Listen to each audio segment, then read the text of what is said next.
Hello, awesome people. I hope you're having just an amazing day today.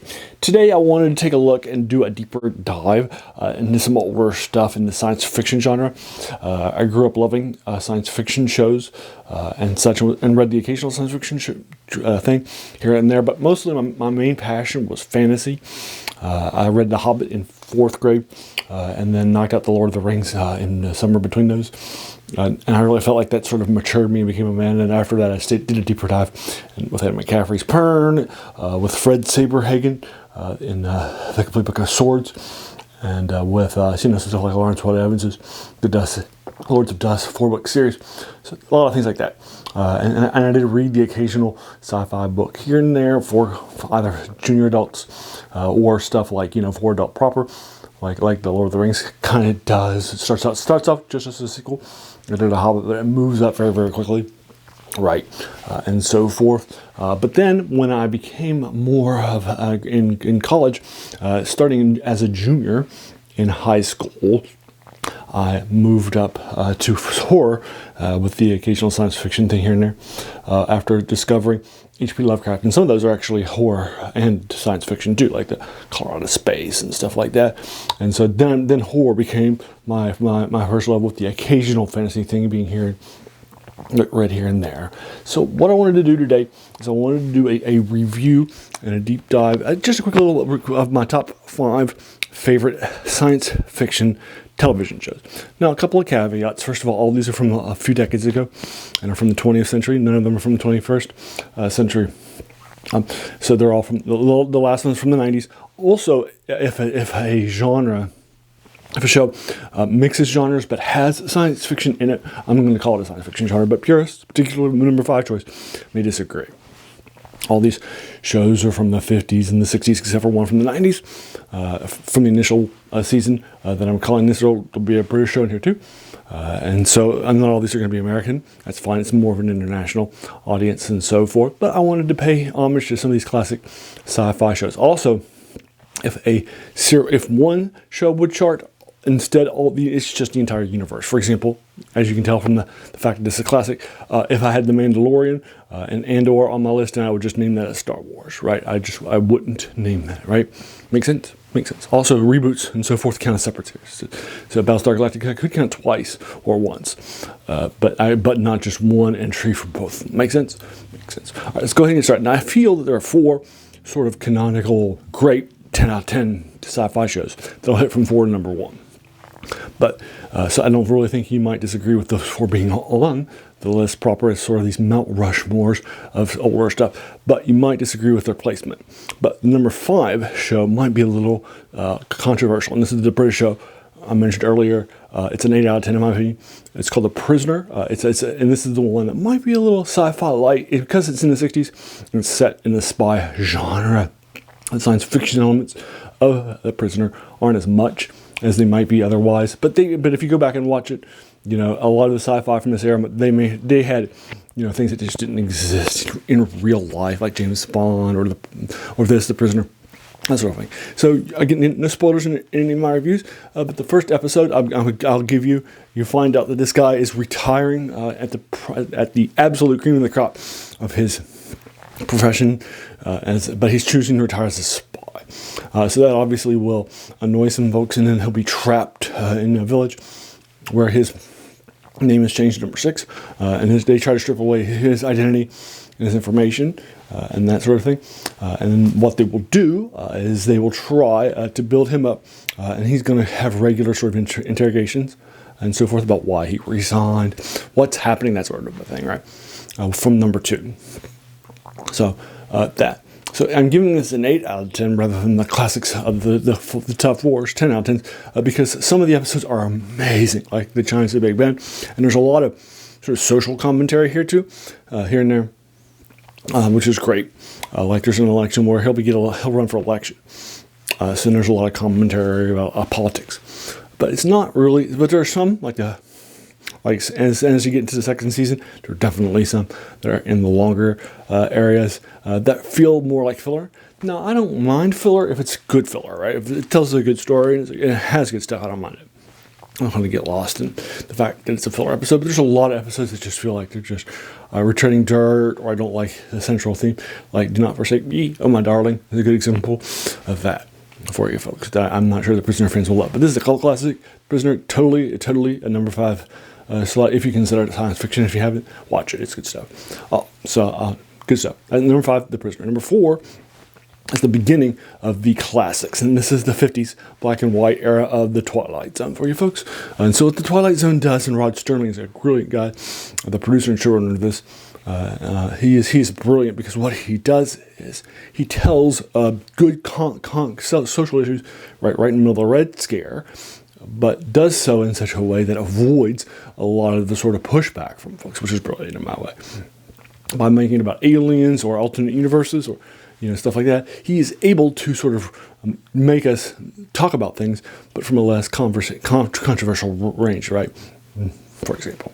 So, for example, there's one that's my favorite Twilight Zone episode, and it's one where there are people on just a typical suburb, in an area that feels like a typical suburb. At the beginning, everybody likes each other, everybody's getting along, right? Typical suburb things, like what big fences and that sort of thing that people really like. But then some power starts to go out in most of the area, but some people's things are still working, right? And so, and some things are moving back and forth, and some powers will go on, some powers will go off, right? And so what this does is it sets the people against them. They believe, since somebody saw a saucer or something overhead earlier, they believe, kids reports it, that an alien invasion is actually happening, and that. So they're going to start going against each other, even without any proof of this, right? And I think that's very, very salient, right? As to how much, as soon as our power is threatened and such, and our safety is threatened, we're going to become animals, and our worst enemy is ourselves. I think there's a lot of truth there to myself, and I love the Twilight Zone. I had the first few seasons on DVD. So it's good stuff, classic stuff, heavily influential. It's sort of, it's a serial. Every episode is a different conversation, anthology show. Heavily influential, and it's still impactful, and people are still talking about today, and there's still new takes on the Twilight Zone too. Classic number 5. I'm sorry, number 4. Number 3 is also a classic too, and then might be a little controversial that it's number 3 with Star Trek fans, but it's Star Trek. But that's fine. It's heavily influential. It's a great show. From the 60s to the modern stuff, which I've been watching on Paramount Plus. Good stuff. I like it lots. There are some. It's a classic 10 out of 10, right? So you can't argue with that. It's heavily influential. It definitely helped to put science fiction on the map in some major ways. And there's a lot of great stuff that it does for itself. And for example, the cast for the original series was definitely, very, very ahead of its time. For example, it's right after the Cuban Missile Crisis. Chekhov, and starting in the second season, is cast as this young guy who's from Russia right in the middle of the head at the height of that Cold War. Also, just a couple of decades after Japan bombed us in Pearl Harbor, and they were our enemies. We have a Japanese guy in Sulu, starting from the first episode. He's a great guy too. We have a black woman, Nichelle Nichols, right, and her character Uhura, who's also definitely somebody not in a typical servitude role like a nanny or a servant in the house, or a waitress, something like that. This is one of the first key roles where a black woman wasn't in a servant role, so I think that's great too. So you got a lot of that stuff that happened behind, helped to push the things. So it definitely tells a lot. Tries to be, telling some stuff. Also, it can be a little misogynistic at times. The original series can be just as a heads up. But I've gone back and watched them all just recently. Good stuff, lots. So that's the original series, number 3. For you folks. Now, my number 2 one you might think should be reversed from my number 3, but that's fine. And this is Doctor Who. Doctor Who is a black and white TV show, debuted in the 60s with the first Doctor, William Hartnell, and there were 2 Doctors in the 6 years, in the 60s, and then in the 70s they moved the color of John Pertwee. He was doing it for 5 years rather than 3 years. It's still around today.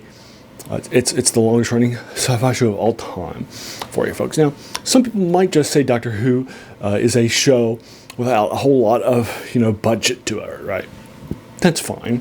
I don't mind. It has what it does have, though, is great ideas. As a time-traveling character who is a Time Lord, but a humanoid, but he's an alien from another universe, he gives us an opportunity as a time traveler to always have a different story in each serial.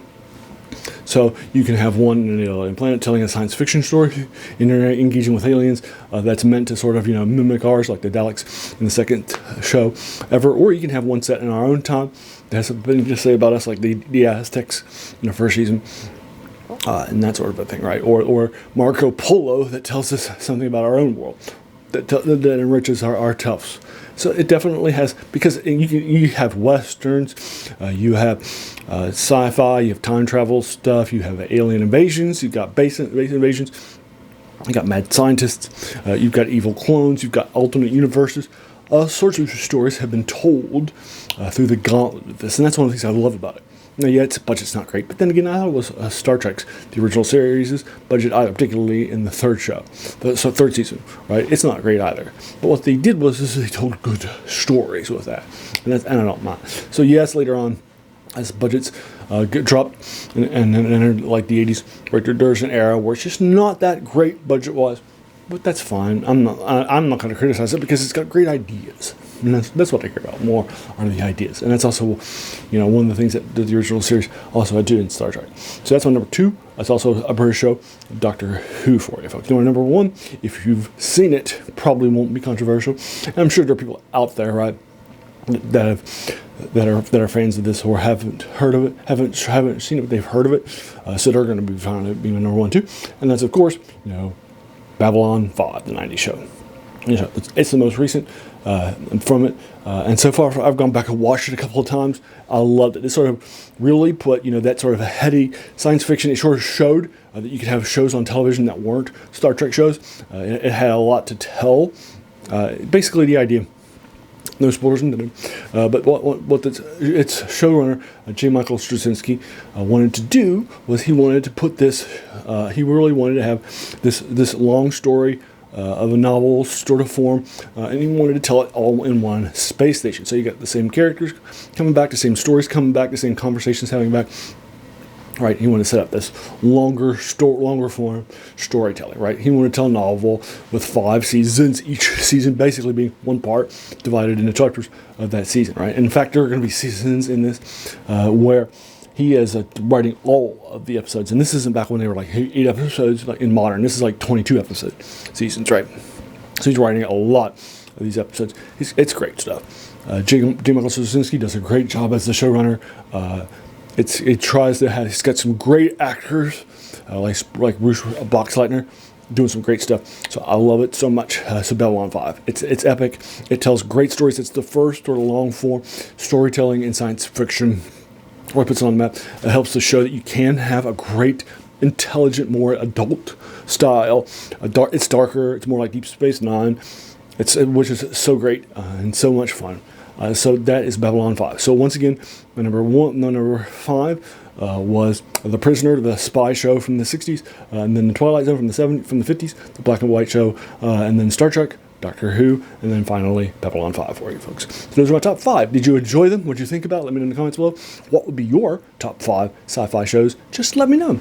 And I just want to thank you so much just for taking some time out of your day and investing and watching my video, right? Because we all have so many things that are happening in our lives, and we're pulled in so many different directions, right? So the fact that you spend this time with me, that's incredibly humbling, and I appreciate it. Thanks again. Also, if you enjoyed this, why not hit the like button, the bell icon if you're feeling frisky, and the subscribe button, and then let your friends know too, especially sci-fi friends like me. All right, have a great day.